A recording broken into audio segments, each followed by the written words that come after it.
मेरे गांव का कब्रिस्तान खुद 2 मंजिल हो गया, बहुत जल्द वो 3 मंजिल बनेगा, इसलिए कि लोगों शहर वीरान हो रहे हैं और कब्रिस्तान आबाद होते जा रहे हैं।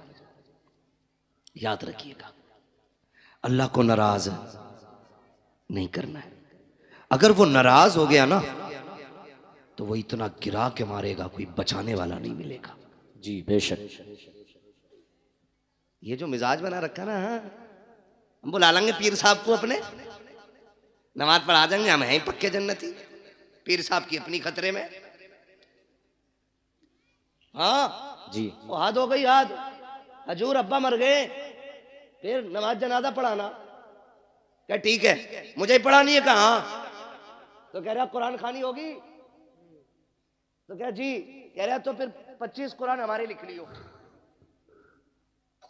पता नहीं कुरान पढ़वाए गए कि 1 कुरान 2 कुरान 3 कुरान कह के 25 पूरे किए गए।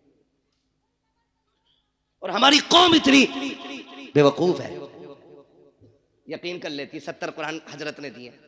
70 कुरान है, तस्बीह के दाने नहीं।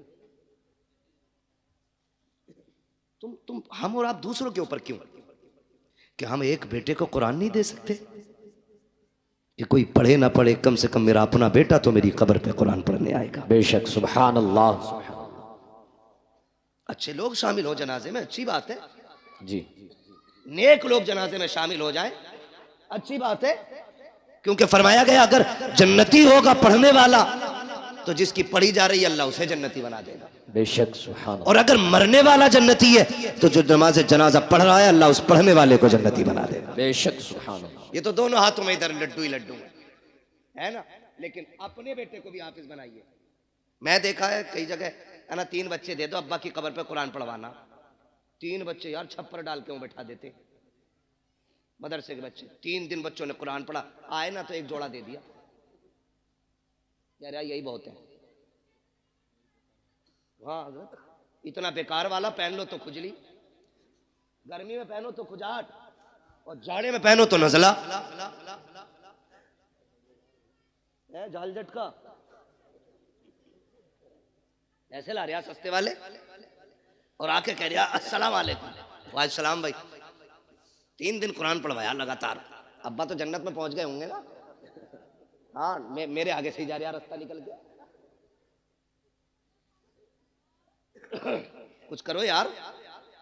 ये 6 बच्चे बैठे मेरे आगे, मैं इनके बापों से गुजारिश करूंगा, इन बच्चों से कह देना तुझे हमने काम के लिए नहीं पढ़ाया, तुझे हमने रोटी के लिए नहीं पढ़ाया, हमने तुझे अपनी कब्र के लिए पढ़ाया। बेशक, सुभान अल्लाह। आपको इनसे काम नहीं लेना है, आपको इनसे साफ कह देना है कि तुम्हें मैंने कब्र के लिए पढ़ाया है। अब कुरान वालों से भी कहना चाहता हो, अच्छी तरह जानते हो तुम्हारे बाप ने किस मेहनत के साथ तुम्हें पढ़ाया है, कितनी मशक्कतें उठाई है। तुम में से हर शख्स 200 300 500 कमा सकता था, लेकिन बाप ने कहा बेटे तेरे हिस्से की मजदूरी मैं करूंगा, तुझे कुरान नहीं छोड़ना है। उसने दोपहरी में मजदूरी की ताकि तू कुरान का कारी बन सके, सर्दी में जाता रहा मंडी ताकि तू कुरान पढ़ सके, रात को अंधेरे में आता रहा ताकि तू कुरान पढ़ता रहे। कुरान वालों मेरी गुजारिश है, जब बाप का आखिरी वक्त आ जाए और वह दुनिया से जाने लगे, उसकी कब्र पे दुनिया मिट्टी डाल के आएगी। कोई कहेगी बिरयानी ठंडी हो गई है, कोई कहेगा प्लेटें देखनी है, कोई कहेगा बैठने की जगह बनानी है। सब लौट के आते हो, तुम्हें लौट करके नहीं आना है, बल्कि बाप की कब्र पे बैठना है और उससे कहना मेरे बाप, मैं जानता हूं कि जब तक मैं पढ़ता रहा उस वक्त तक तुझे सुनने की फुर्सत न मिली, जब मैं पढ़ के लौटा तब मेरी ड्यूटी मदरसे में लग गई थी, फिर भी तू कमाने निकल गया। कभी मेरी जरूरतों ने मजदूर बनाया, कभी बहन की जवानी ने मजदूर बनाया, कभी खानदान की जरूरतों ने तुझे मंडी में ले जाके खड़ा किया। रात को थक के आया सो गया था, लेकिन कभी तुझे कुरान सुनने की फुर्सत न मिली।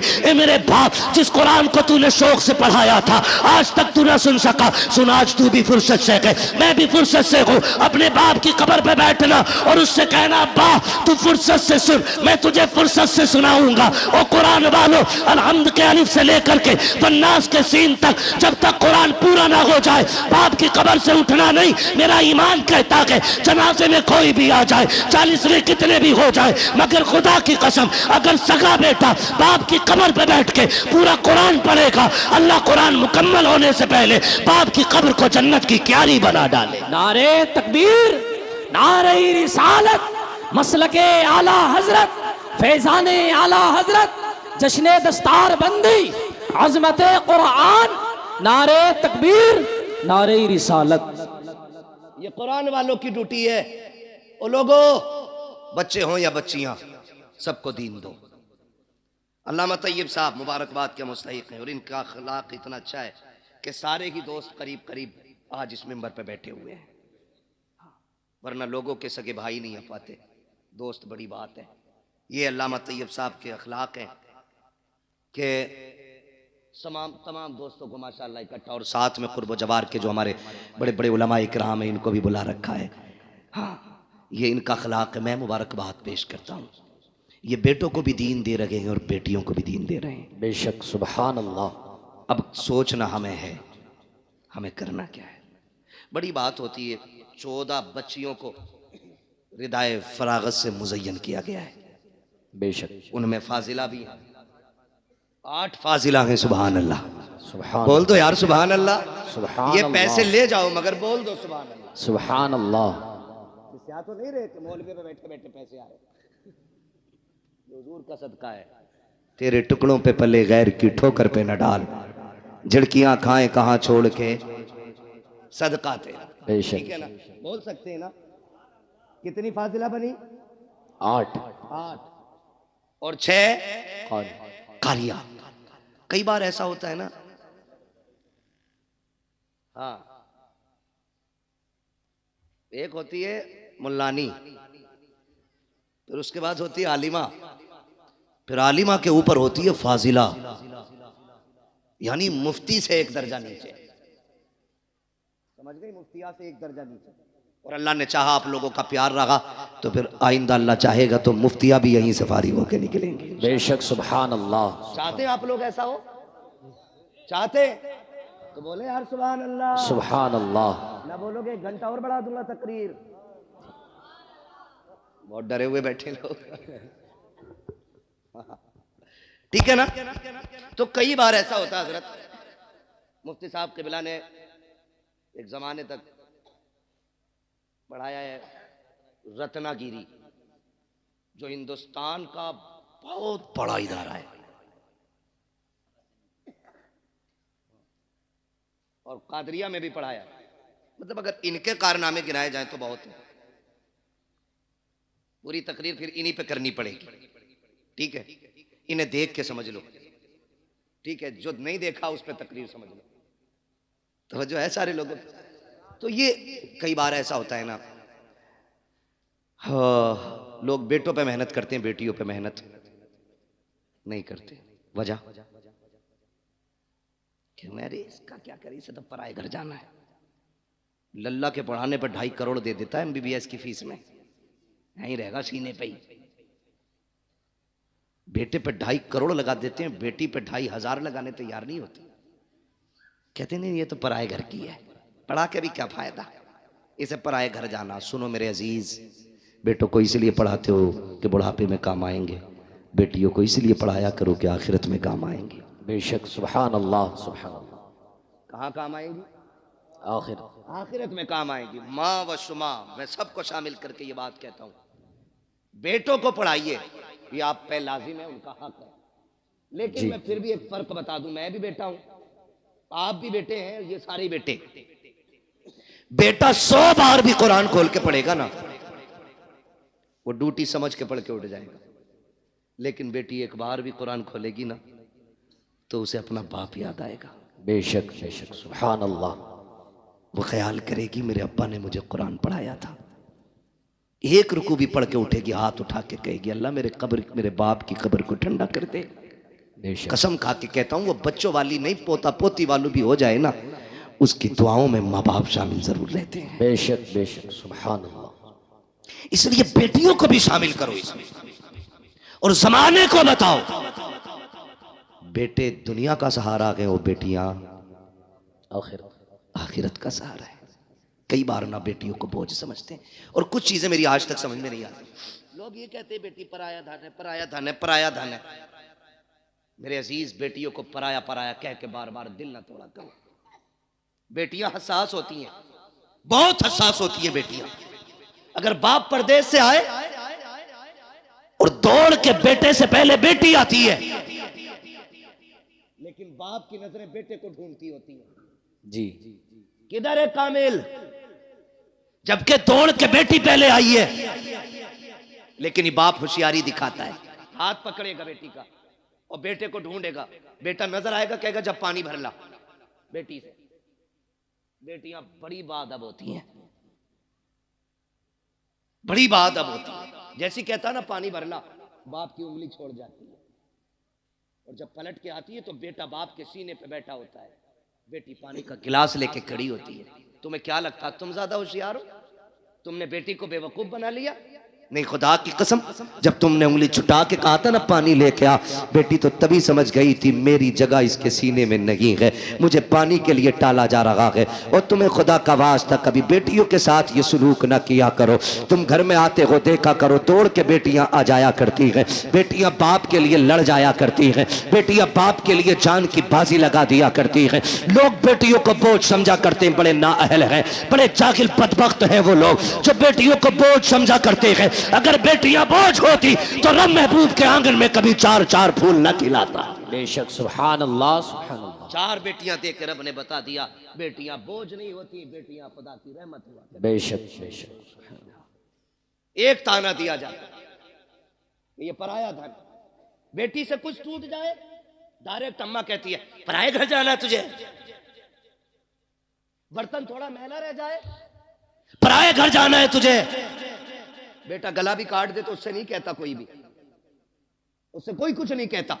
वो जूता लेके खड़ा हो जाता अब्बा के सर पे, वही जूता चाहिए जो मौलाना तैयब के बेटे ने पहना था। ठीक है बेटे ला देंगे जूता, नीचे कर। लेकिन बाप गरीब, और फिर कहना बेटी ईद आ गई, तू भी मंगा लेना नई चप्पल। वो अब्बा का चेहरा देख के उसकी गुर्बत को सोच के कहती अब्बा अभी 2 ही साल तो हुए हैं चप्पल लाए थे, मैं उन्हीं को धो के पहन लूंगी, मेरी ईद उन्हीं में हो जाएगी। बेशक सुभान अल्लाह। वो कहा था किसी ने दर्द क्या है सीने का, पसलियां समझती हैं, बाप की गरीबी को बेटियां समझती हैं। बेशक बेशक। हमने जो हमारे सच्चे हमदर्द थे, हमने उनसे नजर फेर ली, कह रहे नहीं नहीं इसे पराये घर जाना है। और जब ससुराल गई ना, वहां इससे धोखे से कब टूट गया। तो जालिमों ने कहा पराये घर से आई है ना, तुझे क्या पता दौलत क्या है, हराम की मिल गई ना तुझे। मुझे बताओ इस बेटी को घर किसने दिया? जब तक यहां थी ये वाले कहते रहे पराये घर जाना है, जब वहां पहुंच गई तो वो कह रही पराये घर से आई है। बताओ इसका घर कौन सा है? क्यों इसे रुला रहे हो, क्यों इसे तोड़ रहे हो? और फिर मुसल्ले पे आके कह रहा सलाहुद्दीन दे दे, खालिद बिन वलीद दे दे, हाँ मोहम्मद बिन कासिम दे दे। मैं कसम खा के कहता हूं खाली बेटियों को कली से फातिमा ज़हरा बना दो, रोने की जरूरत नहीं है। आंगन तुम्हारा होगा, बोलने वाला सलाहुद्दीन अय्यूबी पैदा हो जाएगा। सुभान अल्लाह सुभान अल्लाह। लेकिन तोड़ तो तुमने पहले ही दिया बेटियों को, उन्हें इज्जत कहां थी हमने? वो बाप मुबारकबाद के मुस्तहिक है जो बेटियों को बराबर का एहतराम दे, बेशक इज्जत देते बेटियों को। बल्कि महबूब ने फरमाया जब तुम घर में आओ बाहर से कोई चीज लाओ तो पहले अपनी बेटियों को दिया करो, क्योंकि ये बड़े नाजुक दिल वाली होती हैं। अगर जरा सा भी हाथ छोटा पड़ जाए ना तो फौरन इनकी दिल पे चोट जाके लगा करती है। बेशक सुभान अल्लाह। लेकिन हमने क्या किया?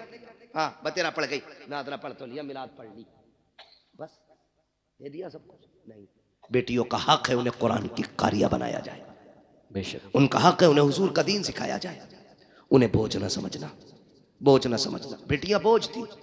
जब हुजूर आए ऐलान किया लोगों मेरी बेटी मेरे जिगर का टुकड़ा है, फिर हर मजदूर हर गरीब हर अमीर बेटी को जिगर का टुकड़ा समझने लग गया। बेशक सुभान अल्लाह सुभान अल्लाह। हाँ, और आज भी ना ये कंडीशन है मुफ्ती साहब के बिला के, आज भी बच्चियों को तलाक हो रही है इस वजह से कि उनकी गोद में बेटे नहीं आ रहे। आज भी हम इस जहालत में डूबे हुए, आज भी ये जहालत हमारे बीच है जिसका खात्मा करने मेरा नबी जलवागर हुआ है।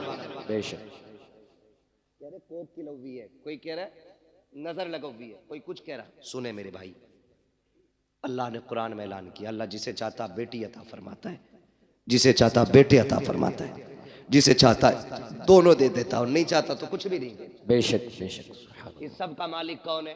अल्लाह। बोले सारे जोर से। इससे ज्यादा चीख तो तब निकलेगी जब सांस नहीं आएगी। अरे पता नहीं कब ने किसने कब से अल्लाह का नाम न लिया हो, सारे मिल के बोल दे, सब चीज का मालिक कौन है? अल्लाह। और जोर से कौन है? अल्लाह। और जोर से कौन है? अल्लाह। अल्लाह है। ठीक है ना? अब किसी की बेटी को जिम्मेदार न ठहराना। अल्लाह जो दे झोली फैला के ले। तुझे नहीं पता, बेटे आते हैं तो रब फरमाता जा अपने लिए भी कमा, अपने माँ बाप के लिए भी कमा, और जब बेटी आती है कि तरफ जा माँ बाप के लिए सलाम लेके जा और साथ मेरा पैगाम भी लेके जा। मालिक कौन सा पैगाम का? पहले सलाम कहना और फिर कहना परेशान ना होना, रब ने तुम्हारे रिस्क का भी जिम्मा ले लिया, अगर तुम्हारे साथ मेरे रिस्क का भी जिम्मा ले लिया। बेशक सुभान अल्लाह, सुभान अल्लाह। ठीक है ना जी? करेंगे इंशाल्लाह। इंशाल्लाह। पढ़ाएंगे, बेटियां भी पढ़ाएंगे, इंशाल्लाह। कब्र का इंतजाम करेंगे अपनी। अच्छा जरूरी है कोई हमारे मरने के बाद हमारी कब्र पे सोने का ताज लगाएगा जाके? इनका बस चले तो तख्ते उठा के लाके सर्दियों में तापे उससे।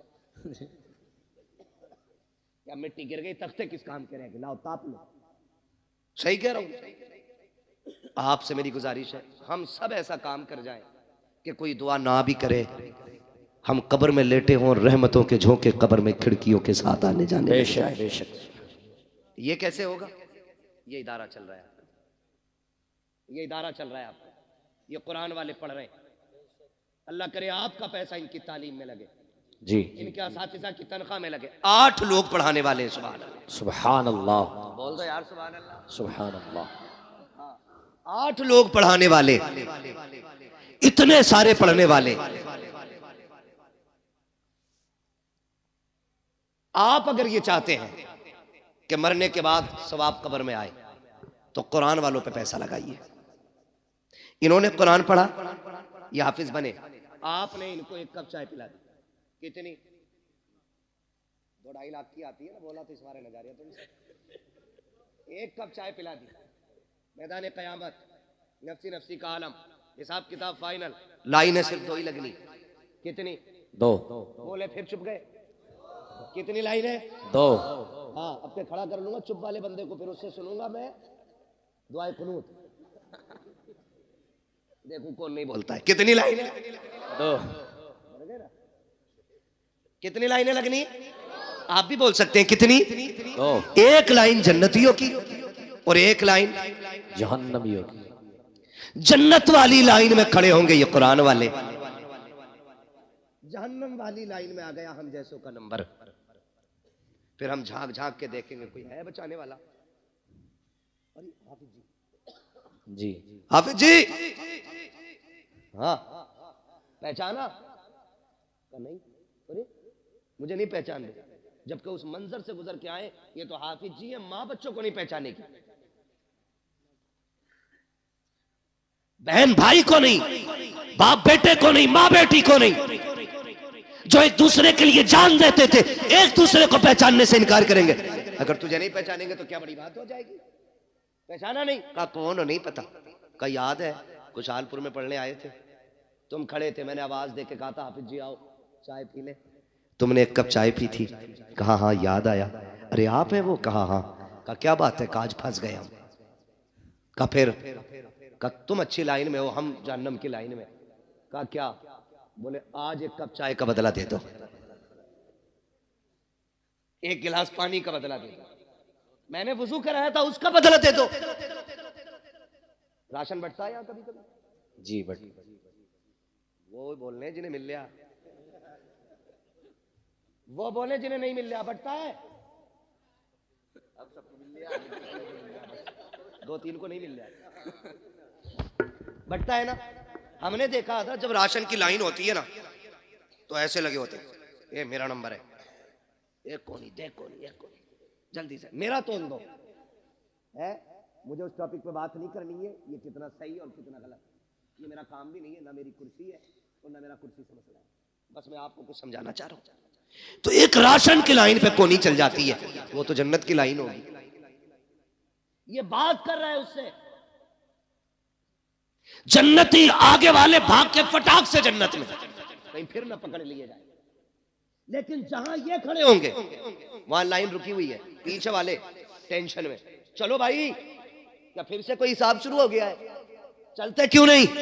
वो उधर शोर करेंगे, इधर रब फरमाएगा फरिश्तों पता करो ये जन्नतियों की लाइन कैसे रुक गई है, जबकि अल्लाह हर चीज को जानने वाला है, हर चीज का खालिक व मालिक है। फरिश्ते कहेंगे मालिक एक हाफिज कुरान है जो आगे नहीं जा रहा है, उसकी वजह से पूरी लाइन रुकी हुई है। रब फरमाएगा वो क्यों रुका हुआ है? का उसको किसी ने रोक रखा है। का किसने रोका है? का दुनिया में वो कह रहा कि उसने पानी पिलाया था, चाय पिलाई थी, उसने वजू के लिए पानी दे दिया था। ये एक बात को लेकर के खड़ा है, आज वो उसका बदला मांग रहा है। रब कहेगा जाओ मेरे कुरान वाले से पूछो वो क्या चाहता है। रब कहेगा पूछो ना जाकर के। कुरान वाला कहेगा मालिक मैं उस वक्त तक जन्नत नहीं जाऊंगा जब तक इसको साथ नहीं ले जाऊंगा। रब फरमाएगा मेरे कुरान वाले तूने कम मांगा है, ये एक की बात कर रहा है, इससे कह दो पूरी लाइन को देखे, जिसे जिसे ये कहता जाएगा उसे उसे इसका रब अपने करम से जन्नत देता जाएगा। नारे तकबीर, नारे रिसालत, मसलके आला हजरत, फैजाने आला हजरत,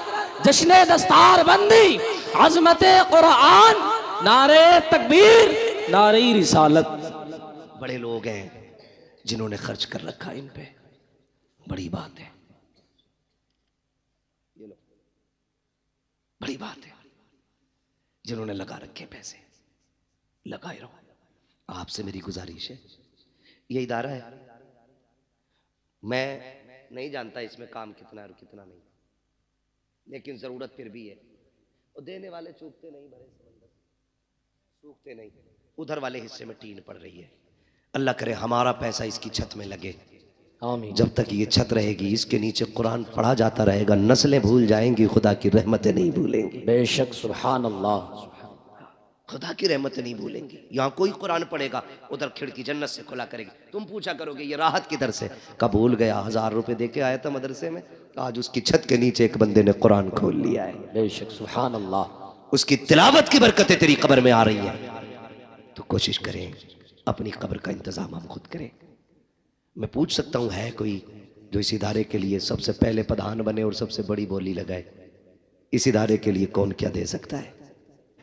किसी ने 5 साल खर्च किए तब जाके कुरान सीने में आया है, तब जाके कुरान सीने में आया है। और ये मेहनत है सिर्फ पढ़ने वालों की नहीं, पढ़ाने वालों की भी बेपनाह मेहनत होती है। मौलाना तैयब साहब से बात हुई, सारे दोस्त अहबाब जितने भी साथी हैं सारे बाहर, कोई यूनिवर्सिटी में, कोई बड़े जामिया में, कोई बड़े इदारे में है, अपने अपने मनसब पे फाइज दीन की खिदमतें कर रहे हैं। मुफ्ती नईम अपनी जगह खिदमत कर रहे हैं, मुफ्ती मुजफ्फर अपनी दरसगाह संभाल रहे हैं, अल्लामा सरफराज अपनी जगह है, अल्लामा अफसर साहब अपनी जगह है, अल्लामा फसाद साहब अपनी जगह है, अल्लामा असलम साहब अपनी जगह है। ये सब अपनी अपनी जगह है। मगर मैं इनसे कहने लगा तुम यहाँ क्यों पढ़ा रहे हो? इन्होंने कहा मौलाना हमारे इलाके के अंदर हमारी बस्ती में कई सारे मदरसे हैं, लेकिन मसलक अहले सुन्नत का इदारा नहीं था। मैं भी चाहता तो बागर जाके दौलत भी कमा सकता था, पैसा भी कमा सकता था, लेकिन मैंने बागर को इसलिए छोड़ दिया ताकि दौलत मिले न मिले मेरे इलाके के लोगों का ईमान सलामत रह जाना चाहिए। नारे तकबीर, बड़ी कुर्बानी है इनकी। ये हमारे सीनियर है, एक ये है कि ये घर से निकल नहीं पाए और एक हम है कि हमें घर मिल नहीं पाता। अभी भी 700 किलोमीटर गाड़ी चला के यहां तक पहुंचा। हाँ, ये हमारी जिंदगी है और इन्होंने सब कुछ कुर्बान कर दिया। किसके लिए? अपने वतन के लिए, आप लोगों के लिए, आपकी नस्लों के लिए। क्या इनके लिए इदारे नहीं थे बाहर? ऐसे काबिल लोगों के लोग राहों में खड़े होकर इंतजार करते हैं, जो खुद में एक मौलाना नहीं, खुद में एक तंजीम भी है, खुद में एक अंजुमन है, खुद में एक जमात है। हद हो गई। आज ये 6 लड़के फारिग हुए हैं, लड़की अल्लामा अफसर साहब 14, सुभान अल्लाह, 14 बच्चियां फारिग हुई हैं। बोल दो सुभान अल्लाह। सुभान अल्लाह, दही लेके ना बैठे हो तो बोलो सुभान अल्लाह। सुभान अल्लाह। अगर इसकी कदर समझनी हो तो बाहर जाके समझो, तब पता चलेगा ये इज्जतें कैसे हासिल होती हैं। बेशक। वो कहते हैं ना घर की मुर्गी, बहल, लेकिन ये तो पता होता है ना मुर्गी खाती क्या है घर की। तुम खाने में कह रहे हो ना दाल बराबर है, तो बाहर जाके देखिए। ऐसे लोगों को हम मुंह मांगी तनख्वाह देने तैयार है, अगर ये मेरे इदारे में जाए तो।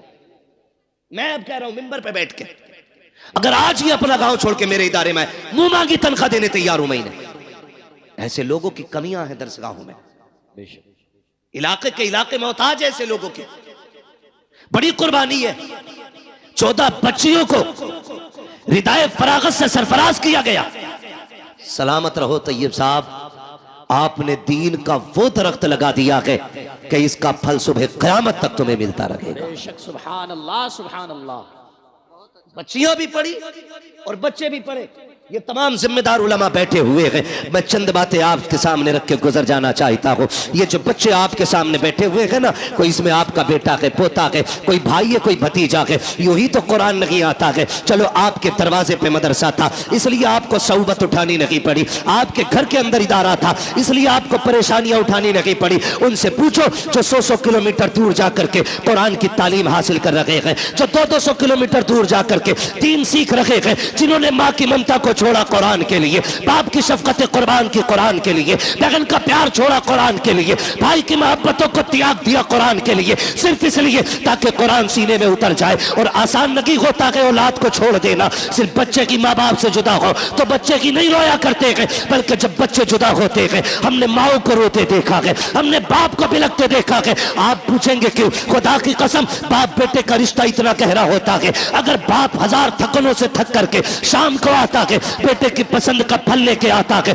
कहाँ है मेरा बेटा मुजफ्फर, कहाँ है मेरा बेटा नहीं? माँ कहती है सो गया है, कहती जल्दी कर, मेरे बेटे ने जाते वक्त कहा था मुझे सेब चाहिए, उठा मैं सेब लेके आ गया हूँ। जब बच्चे को नींद में उठाया जाता है, सुन बेटे अब्बा आ गए हैं, जब बाप उसकी गोद में पसंद का फल रखता है, खुदा की कसम रिश्तों की नजाकत समझो। जब बच्चा सेब देख के मुस्कुराता है, कोई दवा इतनी जल्दी थकन नहीं उतारती है जितनी जल्दी बाप की थकन बेटे की मुस्कुराहट उतार दिया करती। सुभान अल्लाह, सुभान अल्लाह, सुभान अल्लाह। ये रिश्ते होते हैं बाप बेटे के।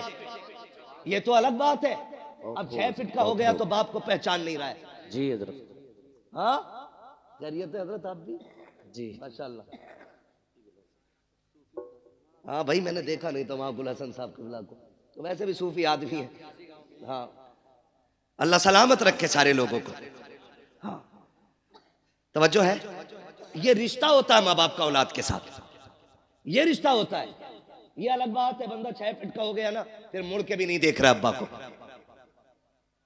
ताकत आ गई ना अब्बासुओं में, अब बात करने की जरूरत क्या अब्बा से? जितनी जरूरत थी खत्म हो गई। और नहीं यार ये जिंदा है तब भी इनकी जरूरत है, ये कब्रिस्तान चले गए तब भी इनकी जरूरत रहेगी। बेशक, ये याद रखिएगा। ऐसे ही कुरान नहीं आता, ऐसे ही कुरान नहीं आता। बड़ी कुर्बानियां उठानी पड़ती हैं। मैं उन बापों को मुबारकबाद पेश करता हूं जिन्होंने उन बेटों को परवरिश दी है जो बदले में बाप को कुरान की दौलत देने वाले हैं। बेशक। वो माए मुबारकबाद की मुस्तहिक है जिन्होंने उन शेरों को दूध पिलाया है जो बदले में माँ को जन्नत का टिकट देने वाले हैं। वो बहनें मुबारकबाद की मुस्तहिक है जिन्होंने उन भाइयों के जूते उठाए हैं जो बदले में बहनों को जाके कुरान का सर्टिफिकेट अता करेंगे। अल्लाह हर बहन को ऐसा भाई दे, हर बाप को ऐसा बेटा दे, हर माँ को ऐसा लाल दे जो बदले में माँ बाप को जन्नत का टिकट अता कर दे। मुबारकबाद के मुस्तहिक है वो माँ बाप जिन्होंने इन औलादों को पाला है। बेशक। आसान नहीं होता, मुश्किल से